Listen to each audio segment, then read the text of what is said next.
Good morning, I'm Joe Fryer. And I'm Savannah Sellers. Right now on Morning News Now, crisis mode. President Biden touring the damage left behind by Hurricane Ida, promising to help flood survivors while addressing the bigger issue of climate change. This is code red. The nation and the world are in peril. That's not hyperbole. That is a fact. His message now to all Americans as frustration spills over for people whose lives were upended. Mandate debate. Lawmakers, parents, and school officials at odds in Kentucky over whether students should mask up in the classroom. More on the controversy as schools struggle with teacher shortages and campus closures from COVID-19. Stronger than yesterday, a big win for Britney Spears as her father moves to end her conservatorship after 13 years. We'll break down what that means and what's next for the pop star. And Sail Mail. It's not your average postal delivery. Our own Joe Fryer brings us on board the oldest mail boat in the country as he takes part in a time-honored tradition. They really put you to work on that boat. And there you saw, I did not drop the sack of mail into the water, which was my greatest fear. Yes. So. But you were really doing the job. Just for a little bit, just a tiny bit. We will show you that in a little while, but we begin with President Biden's trip to the Northeast to tour the destruction left behind by Hurricane Ida. After seeing firsthand the damage from historic flash floods and speaking with devastated residents, the president raised the alarm about climate change, calling it a code red. We know there's a lot more to do. That's why we're here. For decades, scientists have warned of extreme weather would be more extreme, and climate change was here, and we're living through it now. We don't have any more time. NBC News correspondent Ellison Barber joins us now. So, Ellison, what else did President Biden say during his visits yesterday, and what can the federal government do to help those devastated by Ida? Hey, Joe, well, let me start by showing you some of what the president saw, because this is one of the homes that he visited during his visit to Manville, New Jersey. This house exploded after what they believe was a gas leak. He met with the family here. They thankfully were not home when the house exploded. You can see what's left of their kitchen here, the stoves. This is the backside of the stoves. They had a young baby. The nursery was on the second floor of this house.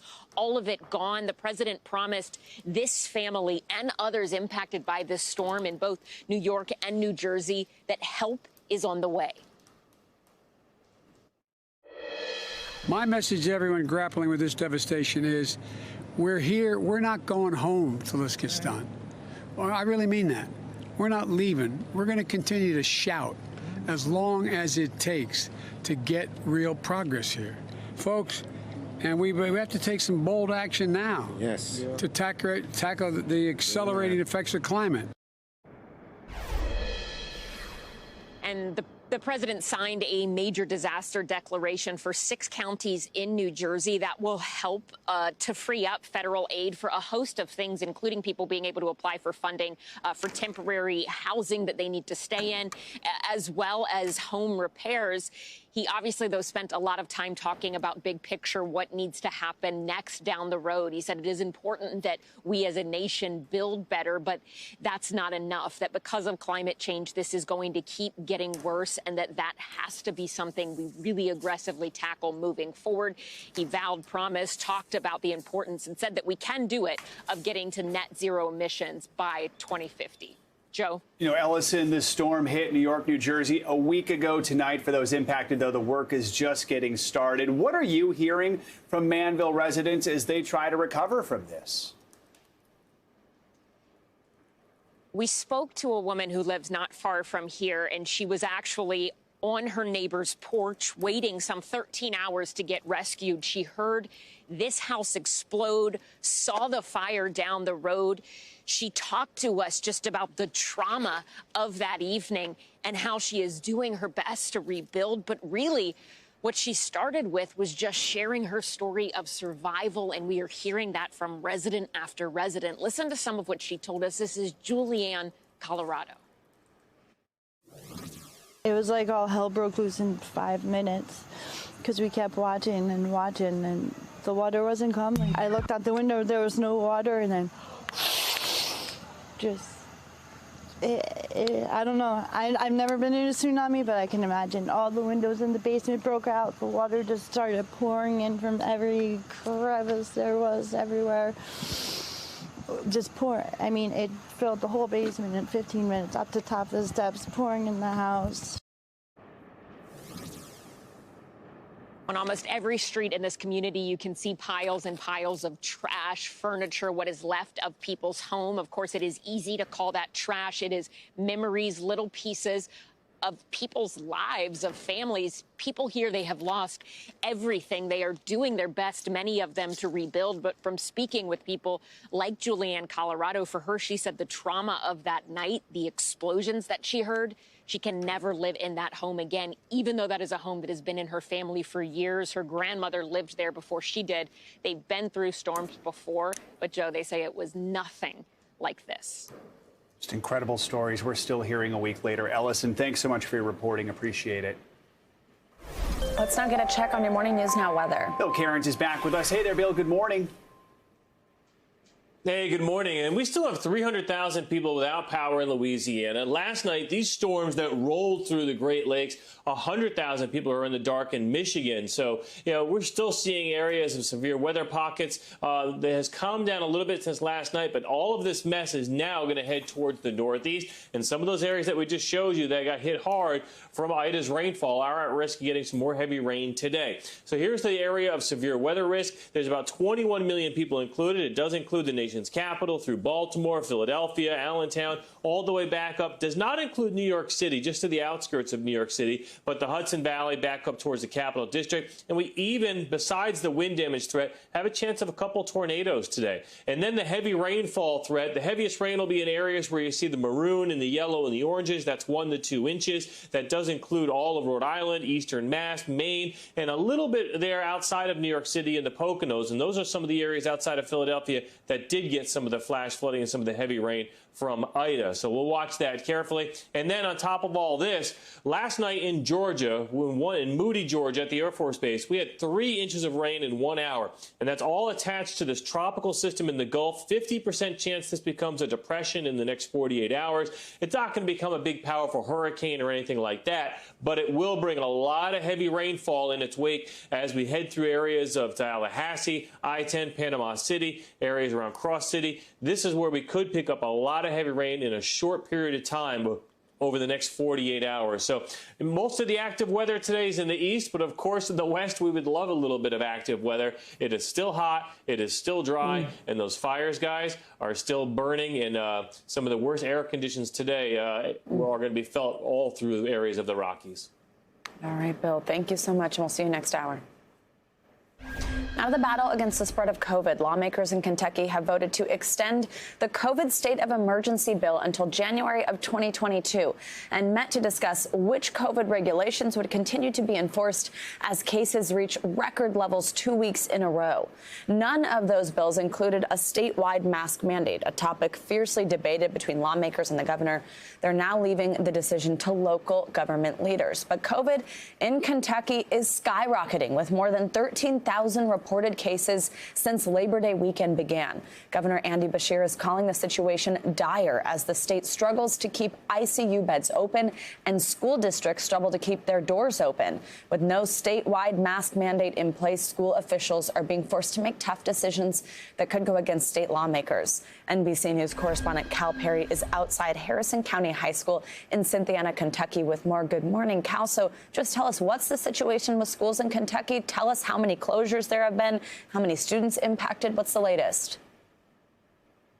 For so many students, it's this start-stop routine. We've had 34 of 171 school districts either shut or have had to shut at some point since schools opened last month. 2 school districts actually having to shut open and are now shut again. So you can imagine how difficult it is, not only for students, but parents as well. The backdrop on this is, as you said, hospitals filling up. Last week in Kentucky was the first week where we dropped below 100 ICU beds available. It is why the governor has said the state is, quote, on the brink as those hospitals really start to stretch the resources. Overhanging all of this is a shortage of labor, both in hospitals and at schools. We had the superintendent here in Harrison County tell our producer Molly Roker that there were 30 teachers out last week. When you have a situation like that, a staffing situation so desperate, you can tell, Savannah, why it's so difficult to keep these schools open. Yeah, absolutely. The governor actually called a special session of state lawmakers who gathered at the Capitol yesterday to discuss this, COVID and school closures. What did the governor have to say about masks, and are there any bills on the table that would address a mask mandate?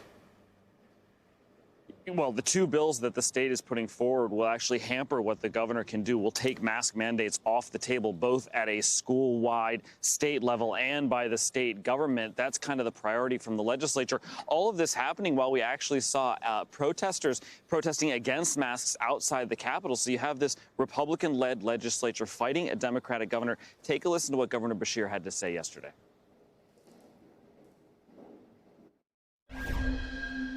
We've seen time and time again that COVID spreads quickly and shuts down schools and daycares without universal masking. I believe that this is a must, and I'm going to encourage legislators as much as I can. If they don't pass it, we'll then move to encouraging every school district and every child care facility that wants to stay open. Not because government's going to shut them down, but because COVID will. Been a lot of goofiness or what sometimes appears to be back and forth in a pandemic that's about a virus. Right? This is a health and a science issue. You know, it's not red and blue. It's not Democrat and Republican. It's a virus that wants to kill as many of us as possible. Now, the special session will last through the week. It is more than likely, it is almost a certainty that they will leave the decisions not only up to local governments, but also up to the local school districts when it comes to masking, Savannah. All right, Cal Perry, lots to keep an eye on there. Thank you so much. Let's bring in Dr. Bob Lahita for more. Dr. Lahita is the director of the Institute for Autoimmune and Rheumatic Diseases at St. Joseph Health. He's also a professor at the Hackensack Meridian School of Medicine. Dr. Bob, always good to have you with us. So let's start with this new USA Today poll. It shows roughly 2/3 of parents support a mask mandate for kids in school. We know masks help prevent the spread of COVID, yet many districts don't have mask mandates. We just saw Cal talking about the debate there at Kentucky. What is your message to those districts that don't have mask mandates in place? What should they know?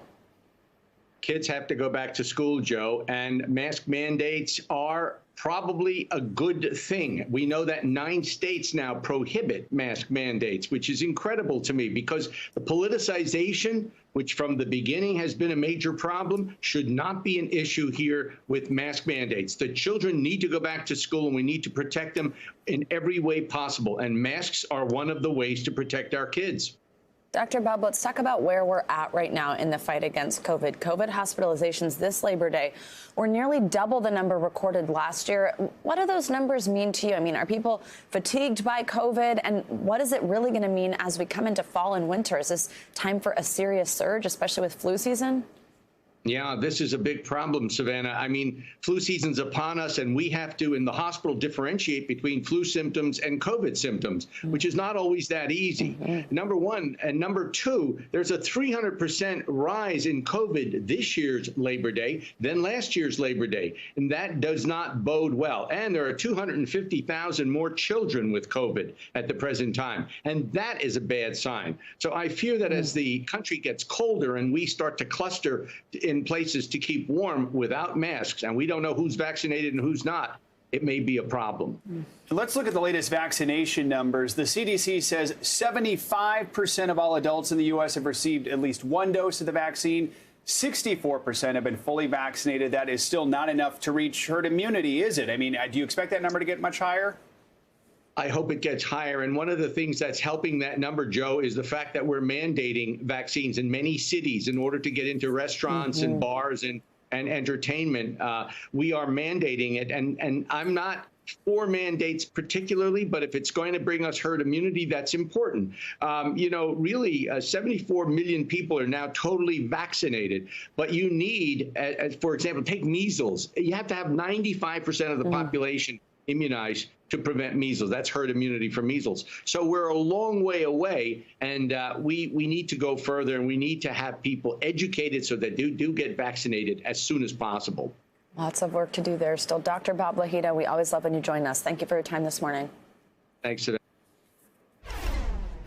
In Afghanistan, the Taliban has cemented its return to power by finally unveiling an interim government. It's an all-male cabinet dominated by hardliners and includes an interior minister who's on the FBI's most wanted list with a $5 million bounty on his head. NBC News correspondent Ali Arouzi joins us now from Tehran with the latest. So first of all, Ali, tell us about some of the more important names in this new caretaker government, and are there any surprises? Good morning, Joe. Well, I think the only people that are going to be surprised are those that believe the Taliban when they spoke about an all-encompassing government that would include women.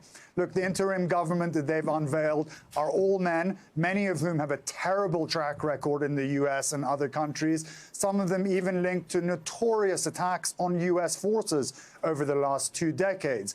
The Taliban's supreme leader, Mullah Akhundzadeh, has appointed Mullah Muhammad Hassan Akhund as prime minister. He was foreign minister when the Taliban ruled in the 90s and is on a UN blacklist. The interior minister is a man with a ruthless reputation, the leader of the Haqqani militant group, Sirajuddin Haqqani, who is wanted by the FBI. And unlike the wider Taliban, the Haqqani network has been designated a foreign terrorist organization by the U.S., and it maintains close ties with al-Qaeda. Other notable figures include Mullah Yaqub as acting defense minister. He's the son of the former founder of the Taliban, Mullah Omar. A Taliban co-founder, Mullah Abdul Ghani Baradar, who oversaw the signing of the U.S. withdrawal agreement last year, will be deputy prime minister. So it's a pretty Taliban-inclusive interim government. So, Ali, I mean, the Taliban said it wanted an inclusive government. Obviously, there were many skeptics, and it doesn't appear that that's the case in this instance. What's the reaction? How is this going down with Afghans, and what's been the reaction in the U.S. and other countries? That's right, Joe. Despite talk by the Taliban of an inclusive government, it's exclusively made up of individuals who are members of the Taliban or their close associates, and unsurprisingly, no women in the cabinet. Amazingly, Joe, the Ministry of Women's Affairs even seems to have been dismantled for now. And I think that's one of the main concerns for Afghans, is that a lot of what the Taliban promised just isn't going to ring true. The fear is that those were hollow words in order to gain recognition of the international community, to get sanctions lifted, and to receive financial aid. But the reality is that their actions speak louder than their words, and they may have moderated their behavior slightly, but I think that's little comfort to the Afghan people, especially women. Although some women have kept their jobs, many haven't. Female broadcast journalists have been told not to come back to their jobs. Female judges from the previous government are fearful of their lives, and women-led demonstrations against the Taliban have been put down violently. There are also concerns that the Taliban won't be able to transition from guns to government. We all know that they are capable fighters, but putting down your Kalashnikov and governing is a whole different story, and they don't have a particularly good track record of governing the country. And all of these factors has the U.S., has the UN, and others concerned about what is waiting for the Afghan people under Taliban rule. Yeah, and we know the State Department is certainly concerned by some of the affiliations with this new government here. Ali, while we have you, I also want to ask, our colleagues at CNBC spoke to a member of the National Resistance Front who said that fighting was going on in the Panjshir province yesterday, despite claims by the Taliban that they had captured the area. We're also hearing concerns of a humanitarian crisis brewing there. So what's the latest? That's right. Well, the resistance in the Panjshir Valley say that they are holding out and haven't been overrun by the Taliban. Not yet, anyway. But a humanitarian crisis is unfolding in the last slither of territory not controlled by the Taliban. Families are trapped inside what is a narrow valley without enough food or medical supplies. The Taliban has cut internet and phone connections, as well as setting up road checkpoints, essentially shutting them off from the outside outside world. But Joe, the small multi-ethnic community of the Panjshir Valley are famous for resisting invasions. Once led by Ahmad Shah Massoud, who repelled Soviet invasions in the 1980s and the Taliban offensive in the 1990s. He was assassinated 2 days before 9/11. Now, his 32-year-old son, Ahmad Massoud, educated in the UK at a British military academy, leads the National Resistance Front. They are holding out. The big question is, how much longer can they hold out? All right, Ali, thanks for your reporting. Appreciate it. Staying in Afghanistan, many Americans are among those stranded at an airport desperate to leave. The Biden administration says it's working with the Taliban to get them out, but a top Democrat warns not enough is being done. NBC News Chief Foreign Affairs Correspondent Andrea Mitchell has the latest. On a tarmac in northern Afghanistan, plane loads of stranded people, including Americans, prevented from taking off for days. In Qatar, Secretary of State Tony Blinken says they're working with the Taliban to get those private flights in the air. They've said that they will let people with travel documents freely depart. We will hold them to that. But with President Biden already facing fierce criticism for leaving Americans behind when he withdrew U.S. troops, now a top Democrat is slamming the administration for not doing more to help Americans at that airport. Senator Richard Blumenthal saying, "I have been deeply frustrated, even furious at our government's delay and inaction." Also left behind more than 100 Afghan journalists with the Voice of America, funded by the U.S. government, who fear Taliban targets on their back for working for the U.S., especially the women. We spoke today with Aisha Tanzim, now in Pakistan, one of the few able to get out. What hope is there to get them out? They're just really very afraid right now that the evacuation's technically over. They're left behind. They're hoping that people are still working to get them out. One American still stranded, Nasria, spoke to Voice of America.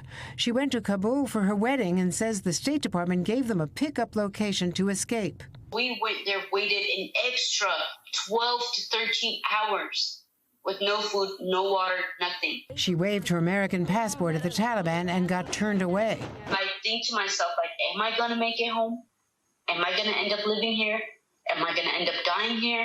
Since the State Department says there are no U.S. officials left to verify the identities of the Americans trying to get out, it appears they could be stranded for a while. Savannah and Joe. All right, Andrea, thank you so much.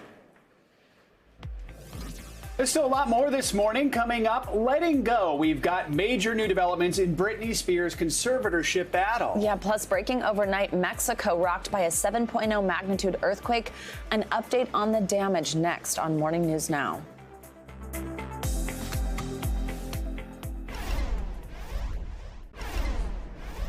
As we approach the 20th anniversary of 9/11, a day that, of course, changed our world forever, we're thinking about those we lost and the heroics of New York's bravest. FDNY's Joe Pfeiffer was the first chief to arrive and enter the World Trade Center on September 11th. Pfeiffer released Ordinary Heroes this week, a powerful memoir about his experience. NBC Nightly News anchor Lester Holt spoke to Pfeiffer as he recounted the race to save lives. And we want to warn you, some of these images you're about to see may be disturbing. Joseph Pfeiffer didn't just answer the call that day. 911 to Manhattan. He also made the call.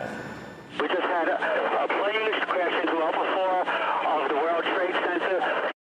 While on another routine run in lower Manhattan, Pfeiffer literally heard the sound of disaster coming. This loud noise of a plane coming overhead. And then I watched this plane flying at a low altitude race past us. The moment captured by a film crew that had been following Pfeiffer that day, later featured in a documentary. Plane's going this way. Going along the Hudson River at a very, very fast speed. And so low I could read on the fuselage the word American. And then I saw the plane aim and crash into the World Trade Center.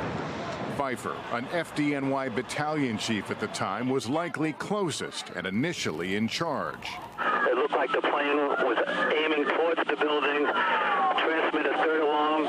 I remember having to slow my thinking down a little bit and create a deliberate calm. You immediately sent your firefighters into the North Tower. Did you know what you were sending them into? I knew that We had multiple floors on fire, and I knew that thousands of people were trapped. He made critical decisions, ordering the South Tower evacuated before it was hit, likely saving countless lives. Among the firefighters who raced into the North Tower was his younger brother and fellow firefighter, Kevin.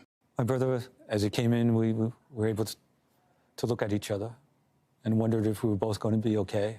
And later, as the conditions grew worse, Chief Pfeiffer issued this ominous order. And I got on the radio and said, "Command to all units in Tower 1, evacuate the building." You were asking firefighters to leave a burning building, full knowledge that there were people that you couldn't reach. Perhaps the first time in history that a fire chief ordered the evacuation of our firefighters with 1,000 people in the building. In his book, Ordinary Heroes, Pfeiffer doesn't describe supermen rushing into the burning tower, but in fact, ordinary, mortal men. I look at my hero firefighters, and I think they would say the same thing, that we did ordinary things, but in an extraordinary time in history. Including his brother. Kevin Pfeiffer. This is my brother. With his engine company, we lost the entire engine company that day. As we walk along here, you see all these names. These are the people we lost that day. How much do you think about the people that you and your firefighters saved that day? That day, we saved 20,000 people. And I think that's what we have to remember.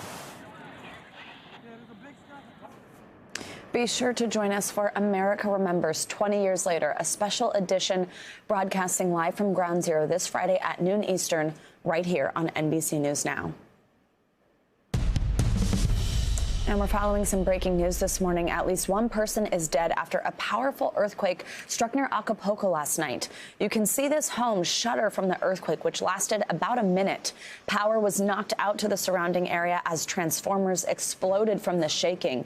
Officials say the earthquake, which registered as a 7.0, was fairly shallow, and most of the damage seems localized to the resort area.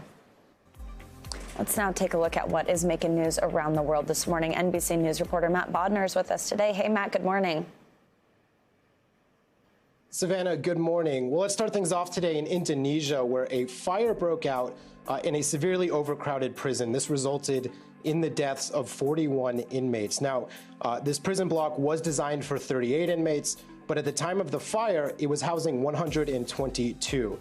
Now, police say that the fire may have been caused by an electrical fault, but the really critical thing here is that cells were locked when the fire broke out, and some of them could not be opened. That's according to the authorities.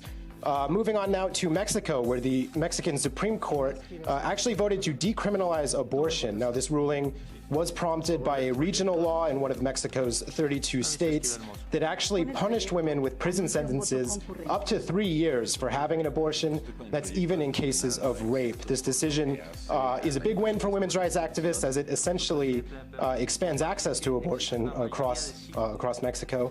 And finally, we finish this up in South Korea, where a 4-year-old dog is being credited with saving the life of a 90-year-old woman with dementia. The owner went missing for almost 2 days before police found her in a rice field 2 miles from home.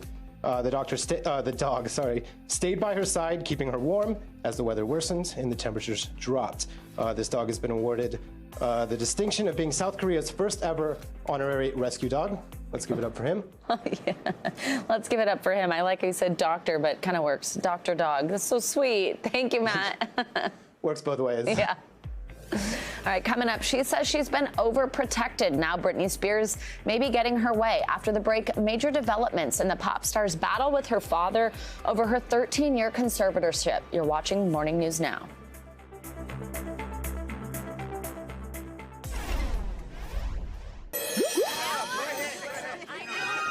Welcome back with the Good Talker. So remember when Pluto got demoted from the 9th planet to just another dwarf planet? Maybe you do. Well, the search is still on to fill its place. Ironically, the astronomer who led the campaign to demote Pluto, Michael Brown, has published a new study claiming the elusive Planet 9 almost certainly exists. The study points to clusterings of icy asteroids called Kuiper belts that can be seen in the outer solar system. A ninth planet would explain why those are there. Some astronomers disagree with this theory, saying the asteroids are a fluke, but the new study says this is extremely unlikely, and the authors even include, get this, a treasure map of where to look for the ninth planet. Astronomers believe this planet is many times the size of Earth. That's pretty interesting. All right, now to a massive development overnight in the ongoing saga over Britney Spears' conservatorship. Her father, Jamie Spears, filed a petition to the Los Angeles County Superior Court to end his role as conservator of her estate. His attorneys wrote, Mr. Spears believes that Miss Spears is entitled to have this court now seriously consider whether this conservatorship is no longer required. Jamie Spears assumed the role 13 years ago, taking control of his daughter's income, her estate, and many facets of her life. Britney has tried twice in the past 2 years to remove him. And of course, this has gained quite a bit of attention now with the Free Britney movement. And NBC News legal analyst Danny Ceballos is here with us to make sense of everything that just happened overnight in the Los Angeles County Superior Court. Danny, good morning. So, I mean, this has been such a back and forth. We did hear about a month ago that Jamie Spears and his attorneys signaled that he'd be willing to step down. Obviously, before that, it did not seem that that was the case. And we had these documentaries and so much media attention about how Britney wanted that, but it didn't seem like it was going to happen. So tell us, how significant is this development? What does this mean? It's a major development. It's a huge step from signaling that he was willing to step down. And as I said back then, just saying I'm willing to consider stepping down really isn't a commitment to anything.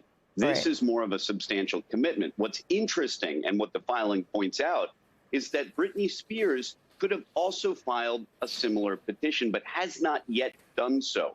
That's a very curious fact that is cited in Jamie Spears' petition. And even at her last hearing, the oral argument where a lot of folks heard her words, she said, I wasn't aware I could file a petition. I think a lot of folks expected that after that, she would do just that, file a petition to end the conservatorship. She hasn't done so. Now, Jamie Spears has done so, and that will get the ball rolling. In all likelihood, it will result in the ending of the conservatorship if both sides want this to happen. The only thing I could see confounding that would be the court determining that, notwithstanding everybody's desires, Britney Spears still needs a conservatorship. Yeah, so that's exactly what I want to ask you about. So just a moment ago, I said that her dad said that the court should seriously consider whether this is required any longer. The filing also went on to say that her circumstances have changed, quote, to such an extent that grounds for establishment of a conservatorship may no longer exist. So, I mean, from what you're taking from that, does that mean to you that her dad, Jamie Spears, believes that Britney can regain control over her estate and her life? I mean, this was put in place because it was deemed that she needed help with that. Is this her dad saying she can handle it? I may be over-lawyering it, but there is a lack of commitment in some of those words. She may no longer need a conservatorship. You would expect some more forceful arguments like, hey, this conservatorship is over, kaput, end it immediately. But aside from that, it does seem to ask the court to end the conservatorship, get the ball rolling, and I expect that, depending on the court's backup and how many cases on its docket, how quickly it can hear these facts, then we should see the end of the conservatorship, barring some unforeseen development. Which could potentially mean that somebody else comes in as conservator? If the conservatorship continues, it requires a conservator. Who that is remains to be seen. But if both sides want the conservatorship to end, it's a good chance that it will end. However, just because both sides, including the conservatee, want the conservatorship to end, doesn't necessarily mean it should. A judge could find that, look, I don't care what each of you want, especially the conservatee, because the entire idea behind a conservatorship is that the conservatee can't make decisions for herself. But keep in mind, the court has allowed Britney to go out and hire her own lawyer. That's a major decision, one that if the court believes she simply couldn't make any decisions, they probably wouldn't have let her do. So, Danny, just super quickly before I let you go, does this essentially mean, though, that her dad will be out as this role, whether it remains or not, that she needs a conservator?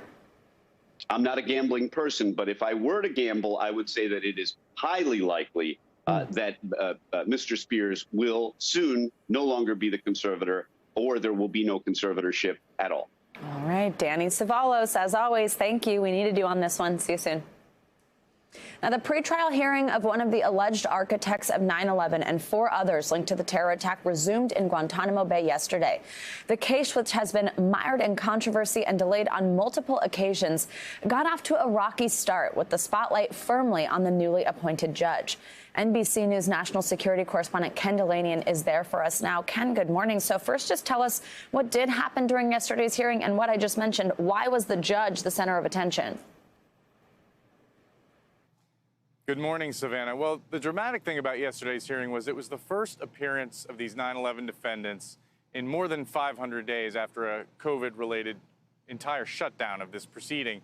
And so we were able to watch as the mastermind, the confessed mastermind of 9/11, Khalid Sheikh Mohammed, walked into the courtroom wearing a turban, his beard tinted orange with henna, and we were able to watch him bantering with one of his co-defendants, a man who's charged with providing hand-to-hand combat training with some of the 9/11 hijackers. It was a jarring moment.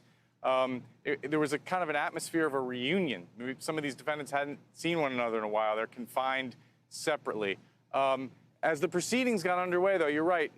What was happening was a kind of a procedural hearing in this case involving what they call voir dire of the judge, where the lawyers get to ask the new military judge questions about his qualifications. But they had barely gotten underway, Savannah, when an appellate ruling came down that required the judge to call a halt to the proceedings for the day because they needed to read this ruling. It was related to his qualifications at a previous time when he was sitting. It's very complicated, not really worth going into. But the bottom line is they had to recess for the day, and they will be back in court momentarily this morning, Savannah. And what are defense lawyers saying about all this, Danny? Well, what they're saying is that this yesterday was a great example of why this process is taking so long, why we're in the 9th year of pretrial hearings with no trial date in sight. Take a listen to one of the lawyers, James Connell. This order is one more example of why this process takes so long, because each issue has to be separately litigated. In addition, things come up in this military commission that never come up anywhere else. Where else in the world does the Pentagon issue an order telling a judge how to decide a case? It just doesn't happen anywhere else except here at Guantanamo. So, Savannah, it's worth remembering there was once a plan to try these defendants in civilian federal court in New York. That fell apart due to political opposition. Now we're stuck with this military commission, and every jot and tittle of this thing is litigated. I'm starting to call this the forever trial, Savannah. Oof. So, I mean, that's obviously not great news there to hear the forever trial, but Ken, where can we expect this to go from here? I mean, especially this week, 9/11 in the spotlight again. What's next? Yeah, so it's just a series of procedural hearings this week.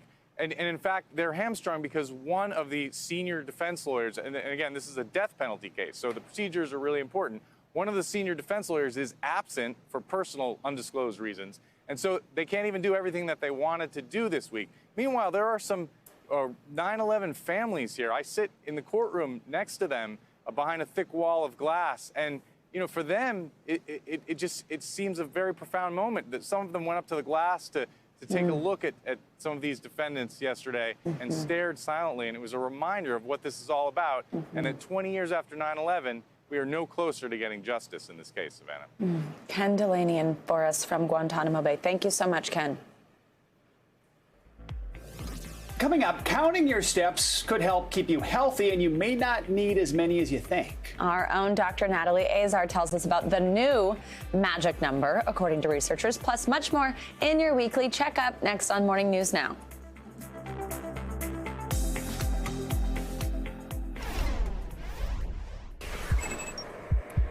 Time now for your weekly checkup. Yep, those are those health headlines that you might have missed. And joining us now on set yet again, aren't we lucky, 2 days in a row, NBC News medical contributor Dr. Natalie Azar.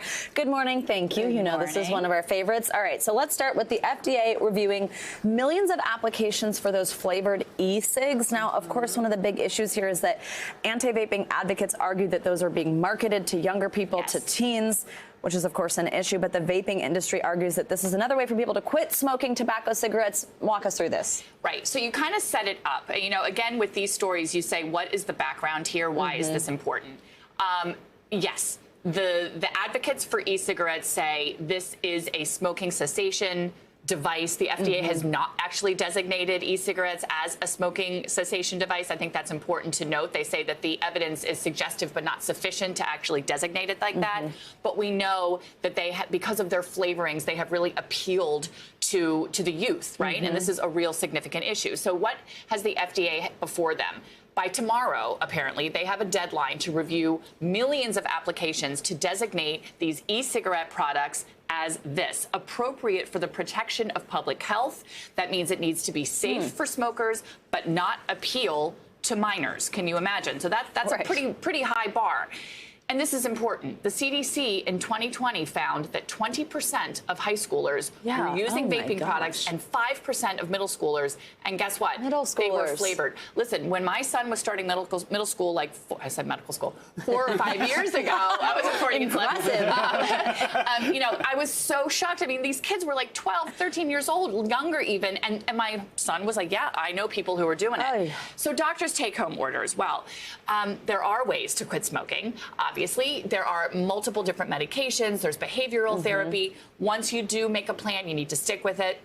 Smoking cessation is definitely possible. E-cigarettes may help, but that has nothing to do right now with the concern about e-cigarettes being marketed to our youngsters. All right. Very quickly on this last one that we teased here. We always think you have to get 10,000 steps a day, but maybe at least 7,000 to reduce the risk of death. What can you tell us? Okay, so this is very, very simple, straightforward, followed about 2,000 people over 10 years. People who did at least 7,000 steps per day had a 50 to 70% decline in all-cause mortality as opposed to people who did less than 7,000 steps a day. As you mentioned in the tease, Savannah, maybe that's lowering our threshold from that 10,000 number. And the law of diminishing returns, guess what? If you do more than 10,000, you don't get any greater benefit. That's important. What is my take home? Get your steps in and be creative. It doesn't necessarily mean that you need to be walking every day. You could also be running. It didn't have to do with intensity. It was just the number, right? So it doesn't, so you can walk it or you can run it. It doesn't matter. You just need to be moving. All right. That's our walks home, helping us out. All right, cool. Dr. Azar, always good to see you. Thank you so much. Bye-bye. Coming up, setting sail to deliver the mail. Yeah, I ride along with a special postal worker making deliveries by water. That's next. You're watching Morning News Now.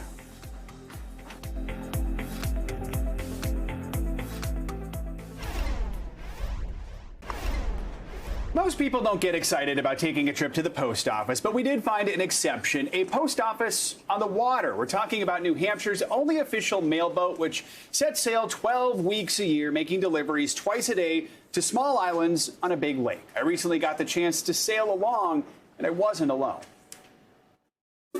How are you? Excellent. Long lines at the post office rarely end with a high five. Pleasure to have you aboard. Then again, most post offices don't float. Good morning and welcome aboard the motor vessel Sophie C. These guests bought a ticket for a 2-hour trip aboard the Sophie C, thought to be the oldest mailboat in the country. She navigates channels and waterways on New Hampshire's Lake Winnipesaukee, carrying mail that's delivered by Ann Nix. What's your title? Some people call me the postmaster. I joined her for a day, helping her organize packages. 10, 11, 12, 13. We have 13. Lucky 13. And letters that are destined for the lake's islands. Thomas. Snail mail, setting sail. Oh my goodness, look at this. The boat makes a few stops along the way, greeted by grateful islanders and dogs that know Ann is carrying more than letters. All righty. And as you see, the dogs like it too because of the biscuits. Kids get a snack too, lining up to buy ice cream on the boat. These stops are also a treat for grown-ups. It's our only social event, really. It's where we all come every day at 11:30 to get together, get the gossip on the island. While islanders dish, we dash.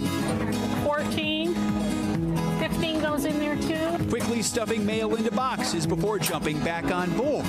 Each time we pull away from an island, a curious tradition unfolds.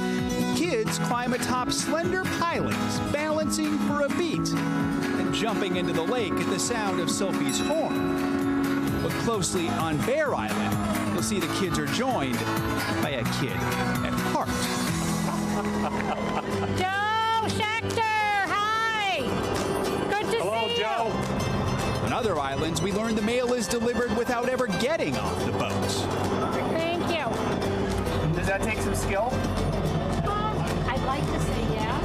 I would say in my 18 years of mail service, I probably only lost 3 mail sacks in the lake.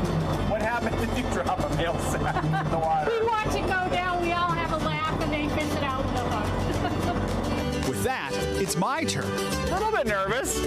Got the rookie in today. As we crawl by a tiny single-family island, I awkwardly hand off the bag. Oh. What am I doing here? Without fumbling the precious cargo. Got it. Each summer, the Sophie Sea delivers about 23,000 pieces of mail, down from 35,000 nearly 20 years ago, though package numbers are up. You're going to be in business for a while? We're going to be in business for a while. Mailboats have been making deliveries here since 1892. Man's family has been vacationing here for 6 generations. As a young girl, I would watch Sophie go by every day. As a teen, she dreamed of working on the boat, a wish that finally came true 18 years ago when she was 50. You can't have a bad day on Lake Winnipesaukee. It can rain, and I don't care. Rain, shine, it doesn't matter. I see a few tears in your eyes. Oh, I know. It's in my heart. For Anne, the boat delivers family memories, ones she's still making, especially since the captain, Jim Morash, is her brother. Siblings in sync. No reason to fight, I guess. No, none at all. It's Family Day on Sophie is what we call it. A summer tradition more than a century old that is still very well received. I feel blessed. Not lucky, I just feel blessed. As we mentioned, the mailboat only sets sail 12 weeks a year, and this year's season ends this Saturday. Well, that was adorable. And you successfully passed it off, so good job. Thank you, appreciate it. Did not drop people's mail. No fishing out of your letters. All right, that does it for this hour of Morning News Now. But the news continues right now.